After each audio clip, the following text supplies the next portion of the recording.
Good morning. It's a little bit early. Drinking coffee. Getting ready to have some fun. Let's go.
Good morning, everybody.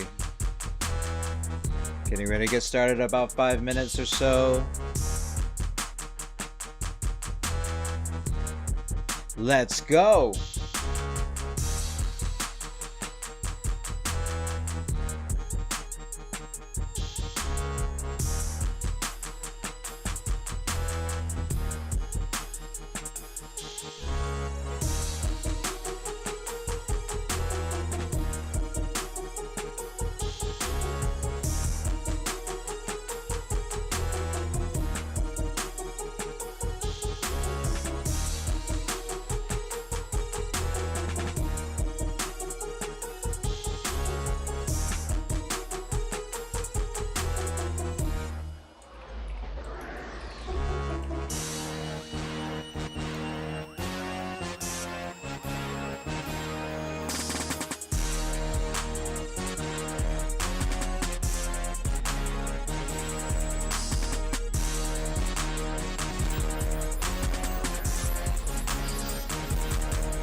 All right, good morning. How's everybody? I love this music. Listening on an endless loop for like days in my brain. How's everybody? It's a little rainy here in Chicago. But we're gonna get started here in just a second. I wanted to first say again, welcome in everybody to the endless music.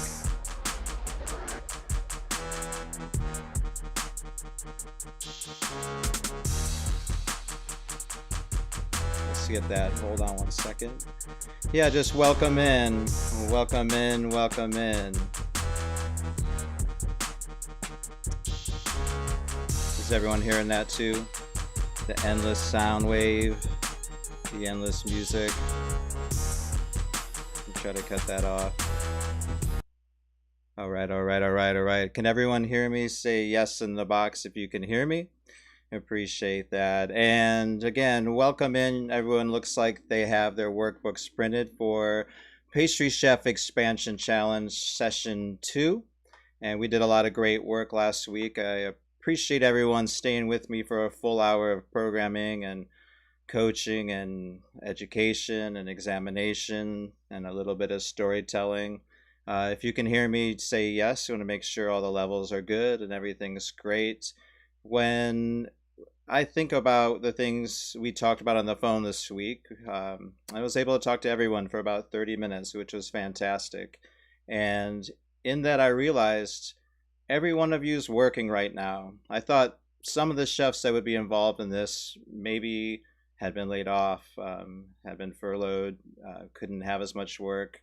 And surely that has happened in some form or fashion to some of you, but all of you currently are working. So I want to say congratulations for staying with it and making sure that everything in your world continues no matter what the circumstance. So that's just a testament to how tenacious and amazing pastry chefs are, and in particular, how amazing you guys are. And I mean, sincerely, we don't have to spend Sunday morning for an hour, hour and a half, and then all this time through the week. I think a couple of you were unsure until we did the coaching sessions that this was going to be something that would be fun. So let's remember to bring a little bit of fun to everything that we do, although it's quite serious because, as we all know, no one cares more about your career, your pastry life, your pastry business than you do. So for me, just a gratitude and thank you. And let's jump into some of the things that we'll be looking at today. Not as aggressive as last week, which just set the tone and kind of got us going, but part two on building on some of the whys and some of the other work we did. So expansion two, activities to push concepts and boundaries. So we'll talk about boundaries and how to disregard them. And then we'll work on a trajectory map by adding another dimension, which is folding in not only the pivot points we talked about, but some additional targets and perhaps looking at those boundaries as a way to smash through the boundaries. And the redefinition of our identity. We talked about identity as something that we set a while back. And this last week, we've asked ourselves to redefine some of those identities and pick some new ones. And we'll commit to a few attributes of a new identity. And then we'll move on to brand. In weeks 3 and 4 of those sessions, we'll be working on our brand. We'll be updating our platforms. We'll talk about platforms at the very end of today. But we want to start focusing away from just ourselves and more of our brand and our brand as ourselves. And then kind of an expanded 5 to thrive, we're calling it for this, is really a visualization. We'll talk about the power of a visualization in business and in discipline and making those things that we've been talking about and dreaming about happen and be sure that they're going to happen. And then talk about some of the take homes and some of those things. Again, if you have any questions for me, if there's something that doesn't make sense, you can use the chat. I'm going to keep the chat open afterwards a little bit, and you can message through me throughout the day. Of course, replay will be available directly after. All right, so we're going to jump into the concepts and boundaries. And the concept of boundaries, it's rooted in the actual and perceived precedent. So some of these boundaries are real. Most of them I'd like you to ignore, recommend that you ignore, is the information needed to redefine this limit. It just means it hasn't happened yet. So we're kind of waiting for history to redefine that moment. So what are we really talking about here? So we all know there's some boundaries. The most famous kind of cliche, but is actual, is glass ceilings. Another one might be, I'll speak personally, that I can only make so much income as a pastry chef. Another boundary might be like, in my area where I live, people just don't like the kind of pastries I make, don't buy the desserts that my business is. It's just not going to work. Or I don't have the resource, I don't have the time, it's not the right time, it's COVID, all those things. So those are boundaries and limits. You could call them limiting beliefs. So those boundaries we want to look at as something that is just a goal. And if you look at this arrow, that arrow is pushing to the boundary, that wall, and pushing through it. So we want to make sure that when we're thinking of the boundaries, we're going to look at our trajectory map in a second. And on that map, we'll have some arrows like this arrow. We're going to write those perceived limits or boundaries, whether they're perceived physical boundaries where I live. The state's not doing well. People don't buy high-end pastries. They don't buy the kind of donuts I make. I have too much competition. And I'll say competition is good. And we'll talk about that model a little bit, examining our competition. We're working on ourselves a lot, but we can learn a lot from our competition and others who are successful. So if we look at this trajectory map, so version 2, an update to what you have, and maybe place your trajectory map from last week and things you worked on this week in front of you, and look at this. We can fill in through the week. You don't have to do it all now. You can take some time while I'm talking. If I get off on a story tangent, maybe pencil some things in. But like I mentioned, these arrows are the boundary limits in between your various goals and tasks. So some examples from talking to everybody this week. If my goal is to launch a business in a single category, let's call it cookies, and I want to make cookies, but there are a lot of people that make cookies, and I don't have a ton of resource, but I know I want to scale up and start by the holidays, because the holidays is a good time to make cookies, sell cookies. People like cookies. So I'm looking at my competitors, and they're selling all the cookies in the world, but there's a variety of specialty cookie that is popular in the holidays that they have pre-signups for. Let's say they're rum balls. They're full of alcohol. They make people happy, and they're going to send them nationwide in tins, and they've got a lot of sales, and it happen every year, and people kind of go to those one or two big providers because they know they're going to have them. They start signing up in October, and they ship out all season long, and they make a mint, and it's a great business. So rather than say our limitation, there's too much competition. So we want to see how do we edge out the competition. So maybe our arrow here, the boundary is competition with track record of success. And we'll analyze their success, and we'll say, how do we set a new pivot point to address that? So maybe rather than launching my entire cookie category for this quarter, I look at that specialty category. And every business that's big, they have some items that are workhorses that serve them really well and are fiscally great for them, just rake in lots of sales, really popular. And they have built up things over the years that might complement their business well, but maybe aren't so profitable. So a bakery model is great to look at this, because there's so many items that sometimes it's hard to find profitability, because obviously the more items you have, the ones that sell well kind of are taken down by the ones that sell a little less well. And then of course the profitability intact with each. So if we go back to our cookie example, and we just for the holiday go after that specialty category, that subset, that real specific subset, and we say we're going to do that better than our big competitors are doing, and we're going to start earlier.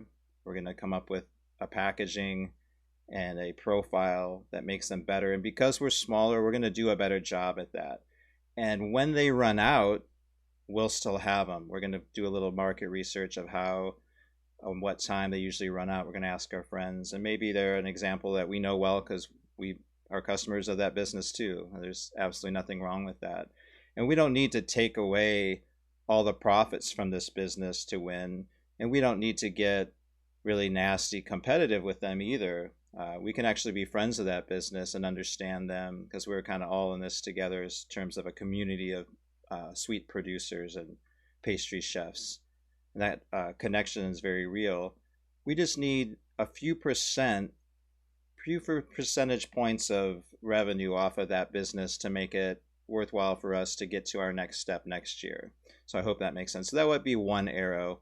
And another one might just be, if I work for someone, what my goal is for my raises, my next steps, my promotion. And I think on all of these, you want to write the step ahead of it. So if I want to go after those cookie producers and make 3 to 5% of whatever I think their total sales are in specialty cookies, I'm going to write 15%. I'm going to set that goal through there because, and I don't know, I took a little Taekwondo for the first time in my life. I'm 50, never done any kind of martial arts at all. Our kids were in martial arts. But when we come to breaking boards, never broke a board in my life. Now I broke a few boards. And, when you're breaking boards, you want to push through. You're not just hitting at the board, breaking all the way through. So here is our boards, and we're breaking all the way through. And that's important. So we can get back to that one, kind of think about those things. And you're pretty familiar with these circles now, and add some arrows and kind of help guide that trajectory and maybe create a couple more pivot points based on that. So pastry chef identity, really just identity in general. What is our identity that we came up with last week? Some things are personal, but then there's some things that are sort of outside of us that are attributes of the business. So those things that make up our identity now might be high quality. There might be a certain kind of profile or diet that we say it's a plant-based business that we like, or it's we cater to a certain market set, something like that. And then of those lists that we can make, I would just list them all down one by one by one. We can go ahead and make a long list of those attributes and the elements of our identity, our pastry identity. And some of its service quality is very important to us. Some of it's how we relate to our customers in marketing and email. What's our market position? How are we viewed there? And then when you look at that list, go back and see, which of these do I value the most? You could rank them. It's the most important. Sometimes the top few, there's not really one more important. They're all important. But for the sake of the exercise, let's break it down a little bit and say some of these may not be relevant anymore. One thing I learned from coming from the high end, again, I'm the luxury guy for years. I only want the nicest, best quality, and I'm working in businesses that allow me to do that. And so I become really spoiled. And as much as you heard me say that, I think pastry chefs are the most amazing people in the world. We're also among the most spoiled people in the world for all the right reasons. And sometimes that leads to us not understanding our customer as they don't have that access that we do. So I'm looking at the list, and I realize that if I'm only in these luxury businesses, and look at our times, no one wants to eat 3.5 hour meals, and now we can't even go out. Nobody really has the time and appreciation to travel as much and collect all these fine dining experiences. Some do, but more have the opportunity to crave something that they couldn't get in a fine dining hotel and get that off of a food truck, get that off of a fast casual. We have the best opportunity right now, those of us who have been in the game for a while, to bring our pastry education and all these great chefs that we've learned from and worked with and partnered with and worked for, and take a lot of what we used to do for a very small few and do that for a little bit larger group that has much more access point. So some of the elements we might want to add would be, maybe on my list for the first time, would say approachability. Now I'm still going to serve the same quality, but I want it to be approachable. I'm going to market it differently so that it is definitely something that's relatable. One thing that speaks to that in terms of brand, kind of change it up, but in terms of being innovative and what sells in the marketplace, like I just mentioned, in a fine dining establishment, you have a small group, and those people are kind of a captive audience, and they're able to have access to it, and they kind of have been educated that that's something that's privileged to them and that is really good, and often is really good. Then we have this wider net. So this here, what you're looking at, is the law of diffusion of innovation. This is like your brand alignment should take this into consideration. So often as pastry chefs, we're innovators. We like to be innovators. Chefs in general want to be creative. And in that innovation, sometimes we lose a lot of folks. So if you look, the innovators, that's just 2.5% of the marketplace. And again, this is a average on all marketplaces. If I'm selling software, if I'm making any kind of product, and even sometimes services, if people don't understand my service, matter how innovative it is, it just doesn't matter because I can't connect to the customer that wants it. They may want it so bad, there may be such a need, but if the customer and consumer doesn't know that they need it, it's virtually irrelevant. So if we look at the early adopters, that next set, about 13.5% of all the people that you're trying to appeal to, they're people who maybe would be like my hotel customer that can go around and brag to everybody, hey, I ate at these Michelin restaurants. It was amazing. Let me describe it to you. Sometimes it's the people that report on that and blog and break that to a wider group. But in terms of business, you're not going to do great in business if you can only get 16% of the population to understand and be your customer. And then you see the early majority is the next group. That's about 34%. That with the first two groups, now you've got half of the people that really appeals to. And I would say that for the higher end pastry, for things that are new, for things that are different, this is where you want to live. You want a brand sort of at this, you see that arrow for the tipping point. We want a brand toward that, capture all the early adopters, and kind of break open a little bit to that early majority and build the business. Because when you get to that late majority, if we survive that long in our businesses, because we know most businesses close within a year, don't last to 3 to 5 years. 10 years is a benchmark. It's not that long. If you're along for the ride in a restaurant for 10 years and then you close, then what did you do? It's not very successful. One of my favorite restaurants was Charlie Trotter's. And before he passed, much respect and rest in peace, that was a pinnacle, a culinary pinnacle, and I had much admiration. And when we moved to Chicago, we were very, very excited that we lived in the same neighborhood. And I had the opportunity to work with Charlie on a couple of events and dine there several times and just saw that excellence and quality. But toward the end of the restaurant, they were just doing really poorly. Times were changing. And for a lot of factors, lack of adaptation, I think when you're an innovator, it's hard to change it up because you innovate, you get to that tipping point, you get that brand popularity, and everybody wanted to work for Charlie Trotter, wanted to read his books, wanted to emulate. Before I even thought I would ever come to Chicago, I was reading his books and learning about all those service standards and how to be excellent and how to be pristine in the way that you work. And it set a whole culture on that path.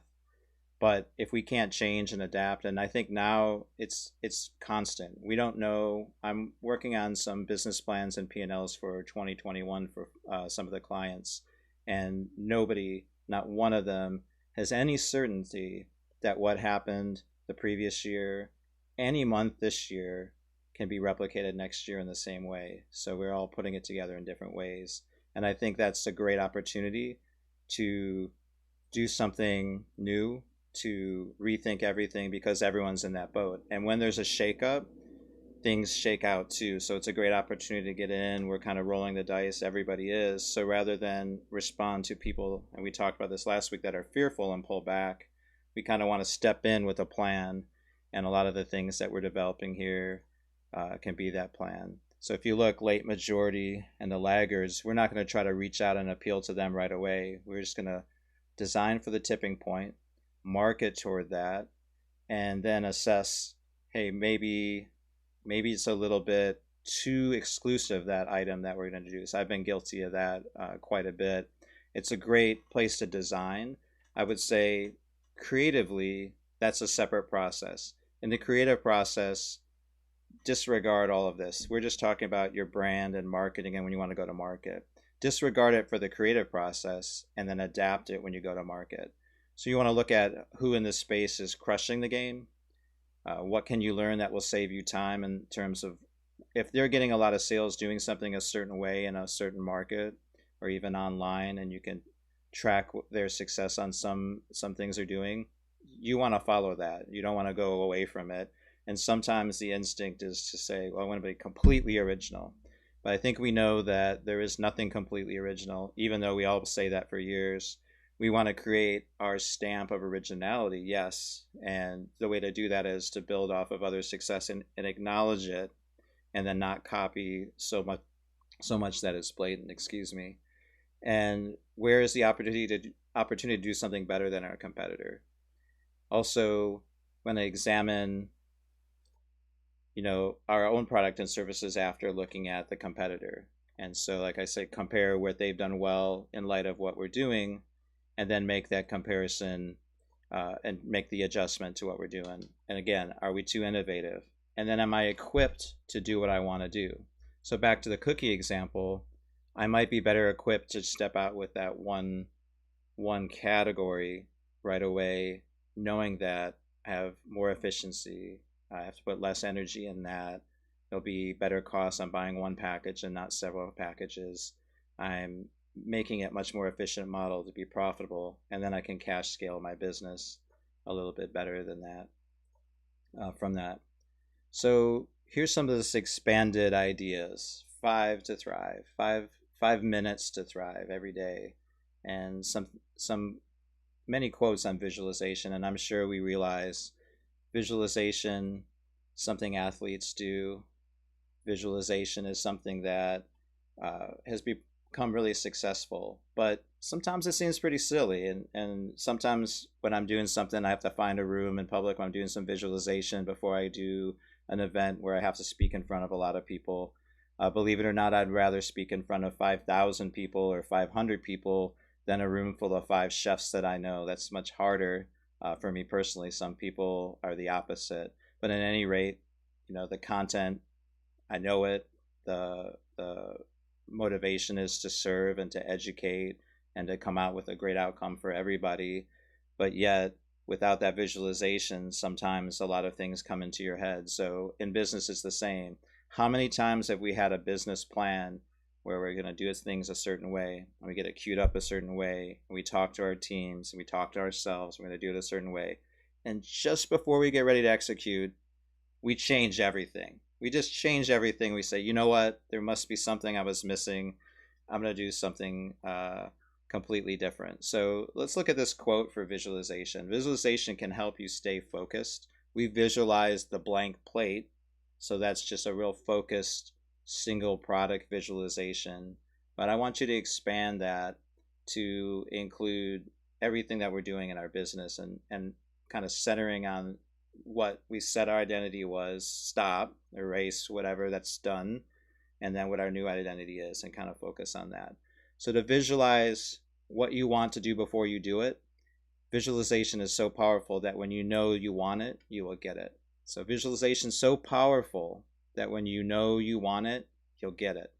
And I can attest to that. When you focus on it, your energy will go to that. You'll get it. I promise you. Everyone in here, speaking to you on the phone, you've got some really broad definition of the why, and then we added some specifics. We talked about niching down. So if anyone missed that, it's kind of creating a why that also gives us a customer group and a focus that's so small, almost only us can fit into that. That's a little education I got this week, and I thought that was brilliant, of everything, because I tend to think, how can I appeal to a lot of people? I think that's a general way to think in business. How can I appeal to a lot of people? But if I really think about that niche that I'm in, that I'm just making a certain product for a certain group, and it's a little bit unique, and I'm doing it better than everyone, that's actually a bigger market share than if we make cookies for everybody.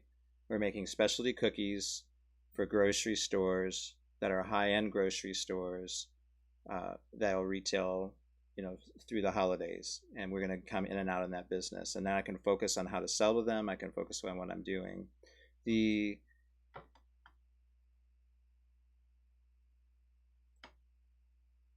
Switch over to the screen here so you can see some notes. Thank you. I'm drinking a little bit of coffee with y'all.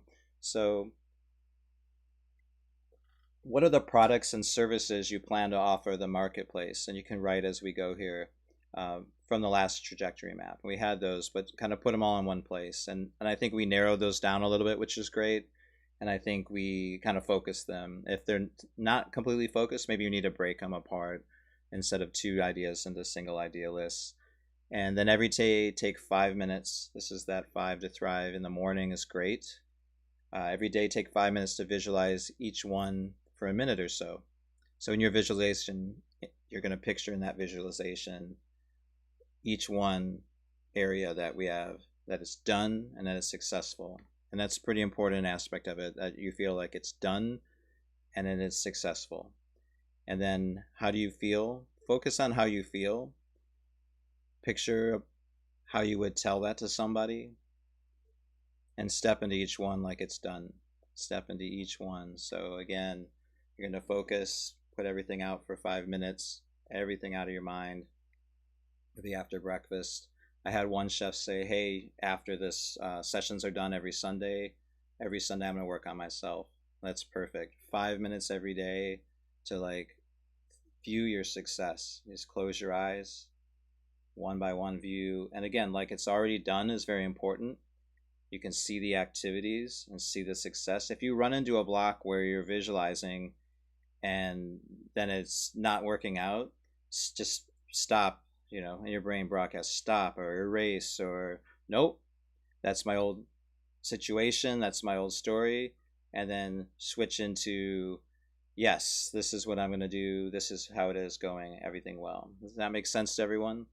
So yeah, it may be a little out there for some folks, but I'm telling you, if this works for Olympic athletes, it's good enough for me. So I want to get into the homework kind of a little bit ahead in time, which is good. I know that was a lengthy session last week, and we can cue this up and kind of talk a little bit at the end. You can ask some questions. And again, I'll leave the chat open. So the homework for next week, we're going to get into new formats and new menu stuff. So in those things we talked about last week, what are some single serving contactless menu items that you could sell right now? How can I service people when I can't visit their businesses? And how will this current environment affect the festive season? So this is a time where we usually think, hey, it's the festive season. It's the last quarter. We're going to make our number. Of the businesses I talked to this week, and they're all in different states, right? And you guys are all in different states, and some of you are outside of the country. So thanks for being out of your time zone. I appreciate that. All the businesses I'm talking to on this subject, they don't really know what they're going to do. Are we going to create, igloos outside? And if we have the best quarter that we expect to have, we still feel behind because the year has been so difficult. So think about that. We're dealing with businesses. Either we're trying to get people to purchase as customers. We're dealing with businesses we work for. We are launching our own businesses or maintaining our own businesses after some delay. And we know that no matter how effective we are in this last quarter, we're not going to be effective enough to meet what our goal was last year for this year. So in other words, it's a bad, negative place, negative environment to be in, and it could cause us some problems. So again, we can't focus on that. Going backwards is just as useless as hoping and not having a plan for the future. So visualize that positivity. When we deal with other people, it's hard to have a conversation if someone's not as enlightened as you guys and are working on yourselves and are not going to feed into fear. And sometimes I just have to step away and be a good listener and kind of be reassuring and say, hey, we'll find a way. But you really don't need to spend your energy explaining to others. Now that you have your why, it's crystal clear in interactions throughout the day, day-to-day business interactions. Just stick with that. You know that your eventual point is out here somewhere, and here's where all the business is that's going on day to day. You're over here, but you're going to be over here. So we're focused on this, and we're visualizing on this, and that's where you guys are going to get to, without a doubt. And one way to do that is to get into our brand. So I wanted to talk about platform creation. That's each of your individual platform. That's a platform you create. And this is a way of doing business that's more and more common, and you can create platforms upon platforms in your business. For example, the Chicago restaurant pastry competition that we had, was a platform because it brought in some of the businesses that produce ingredients for chefs, they produce equipment for chefs, and other elements of our business. And it also brought in the consumers, which are really the customers of those businesses.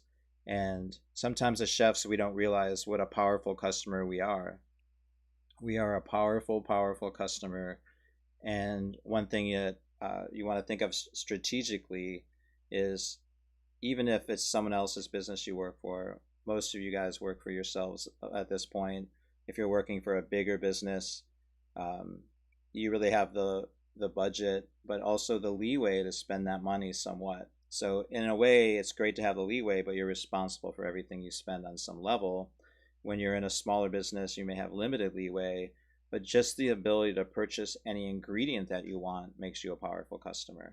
And at a higher level, the ability to design and purchase items for programs you created makes you powerful pastry proponent of a business, a profitable, you're a walking cost center if you do it right, or a liability if you fail, but you're even more powerful customer. So the strategy I want you to think about is leveraging partnerships at every point. And we do that even when we don't know we're doing it, by getting samples. So there's a business that likes to have more of our business. We think we might have a customer, we want to try something new, want to make our existing companies happy, customers happy. So we reach out and we say, hey, can I get some puree or chocolate or whatever product, gelato ingredients that we want? And just in that, you're leveraging that partnership with the hopes that you'll buy more. But you can, we can extend that to classes and getting other resources. And I think as long as you look for that win-win and you seek for things that are good for both parties, you should be every day thinking, how else can I leverage? How else can I use it? Especially now when resources seem limited. This is a resource that's there for us. So when we're looking at these platforms, our platform that we're creating might actually be the business itself. If it's a service-based business, like I have the consulting part of my business, that in itself is the platform. And I'm going to leverage producers of items with things that I need and offer them or expose them to my customers. So if you read here, a platform is the independent business model, creates value by facilitating this exchange. So that exchange between the consumers and the producers. And it's effective for chef and dessert businesses because we can share stories there. And storytelling marketing is the number one type of marketing now in food-based businesses that appeals to customers because it talks about things that we all love. We all love food. That's the number one thing that excites people. We're so lucky to be in food-based businesses. That's something that excites everyone. It's shared stories. And sometimes we're busy producing and we forget to share the story. So if you have access to a publicist, if you have access in your business to people that can broadcast it, or literally those relationships we just talked about, and everyone that visits your business, you can advertise to them a little at a time by having a sentence or two about what you're working on. Right now, everyone's interested in what everybody's doing. If you're doing anything interesting, this program itself, this Pastry Chef Expansion Challenge, has given me something really positive to say to people throughout the week. Oh, there's this thing we started. It's been really cool. Got some great feedback. Got some things I need to work on. But this is a project that I wanted to do, and it's really fun. And it's outside of what we know we're going to have to deal, which is transactional in a little bit. So definitely create some platforms, or a platform will be effective, or view your business as a platform. And then those supportive platforms that we'll get into next week will be the social media. So most of us are on LinkedIn, whether or not we use it. I've been using it more and more in the last 2-3 years. I was fortunate enough to take a course in the power of LinkedIn, and I had kind of taken it for granted because we know it's the professional meeting place, Jan. And I'm just kidding, of course, LinkedIn. But I really look down, and I have a lot of followers on LinkedIn who are businesses that I work with. But we can direct who who we see there. So maybe in LinkedIn, it's not other chefs or other people that are owning chocolate businesses like we have, or other people that are in the same line of work. Maybe it's people who can help us get to that next level and those goals that we now have, or people who are doing what we're doing for someone else or something that we want. Facebook, everybody's there. Everyone has a different level of how much is personal, how much is professional, how much is mixed. Do I have several pages? Do I have one page? Instagram, kind of similar. Instagram is the most popular app for social media worldwide at the moment, although there's that can change. If you've seen, a lot of apps have come and gone. Of course, in 10 years, Instagram was not the number one, and now it has risen to the top with a visual storytelling. So we'll get into that. And Twitter, I've kind of ignored my Twitter, but I think, Twitter, I use that as a runoff to my Instagram. And so the same thing posts, but the photos don't show well. And it kind of gives people a link. But I think if we think about independently Twitter conversations, it may be something that we can work with, that we can launch. And then also YouTube. We're viewing this on YouTube now, and this has been a good way to stream. Zoom, that's available, Google Classroom, all those things. So we can talk about some video options. So let's talk about video for a moment. You can see on the homework there, you're going to fill out, all the social, just so you have it in front of you, because you want to be able to copy and paste those. And we're going to go kind of blitz through 3 and 4. We might be a couple minutes under today, but probably we'll go over. So be prepared for that, especially week 4 when we start to edit video. But I'll do my best, because I know I got to wake up on Sunday, drink coffee, and listen to me, and get a ton of information. But again, that goal is to go through, introduce these ideas, give you the packet, fill out the packet through the week, book your 30-minute call with me. Midweek is really good because it gives you time to watch some replay, work on your business, apply some things, and then have a conversation, any sticking points for you, and then continue through the rest of the week on to Sunday. So for video, though, a couple of things. So there's a free video editor I want you guys to look at called HitFilm. HitFilm has a free version. That's a nice, robust editor. If you are using your phone for video now, you might be using iMovie. You might be using, if you're lucky, we use Adobe software, Premiere, Photoshop, the whole suite. But you don't need something like that. And there's a number of free video editors you can use. And it's more the concept of how to make a video and how to send the message. What has been great and kind of interesting about COVID is that a lot of the video quality, even on, say, network news, is really bad. In fact, sometimes it's worse than programs that I see on Facebook,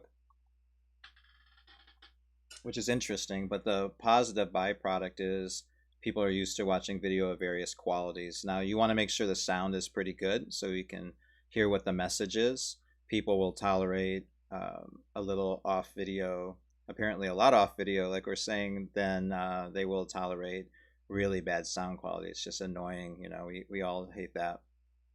For the video, behind me you see these lovely trophies, the Emmy Awards, that I have to be honest with you, sometimes we forget whether we have them. It was such a big program for us. If you haven't seen the Chicago Restaurant Pastry Competition right here on YouTube, the model for that platform model was like a festival model. And so basically we had, like we were talking on our platform, all these producers on one hand, we had all these customers of that producer, and people in the community, and together we kind of made this show, and we kind of broadcast for everyone. So the producers would put up sponsorship money, the chefs wouldn't pay anything. There were some prizes, there were some dinners. At the end of the day, it was sort of a break-even proposition, but the goal was really just to promote everybody all the time, and for us to get some benefits of just connecting. And then we would end up doing more business with some of those companies and maybe assist some of those chefs. And some actually been quite a few success stories from the Chicago Restaurant Pastry Competition, the CRPC.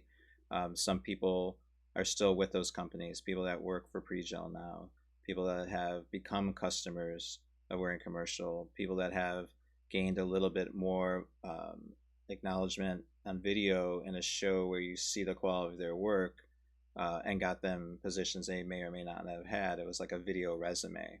Well, we got a lot of things wrong in terms of what's going on right now. And one of those, and keep in mind, we started in 2011, we went for 4 seasons. The whole world changed in terms of what people wanted to see in video. So the content, I think, was spot on, but the amount of time someone would spend to watch a video, we overestimated that because we really were focused on the chef. So a chef will sit and watch, like 30 or 40 or an hour of me talking about things that are going to help them. And they will go to a class and be focused, and they will watch a 15-minute video, which is interesting because you can always pause a video and go get a snack, but that's not how we are, right? Our attention spans are seconds sometimes, and if it doesn't engage us right away, we're out. And that's just somewhat how things are moving because there's another option, and if the other option takes traction. So those are some things we'll address when we talk about social and platform and launching a campaign next couple sessions. But at any rate, I think the model for the video needs to change to be as effective as we want it to be. And that was sort of our misstep, is everything needs to, one, produce some sort of revenue for the business. So when we're doing platforms, we want to think, how do we monetize? And are we getting direct conversion from the things we're posting, or are we just posting some stories? Now, there's nothing wrong to have a platform like Facebook, which is just social. You're still messaging without maybe a particular purpose, but you're letting people get to know you. And like I mentioned earlier, you're your best advertisement for what you're doing. But in a lot of ways, if we understand each platform's benefits, we're going to get more out of it. So for YouTube, the streaming live to me was scary as hell. It's something that I'm not used to at all. I want to have things, that pastry chef mentality. I want it to be controlled and like perfect and right and all those things. But I think with the right desire, with the right ambition, with the right goal alignment, that it is something that makes sense. So thank you for allowing me to speak to you in this way. So we're going to close up a little early. Hopefully you need things, you're going to reach out. We're going to go through that workbook. If you have any questions, again, I'm going to keep the chat open here live. I can then type when I'm not on the screen. I'm going to keep that open until the end of the hour.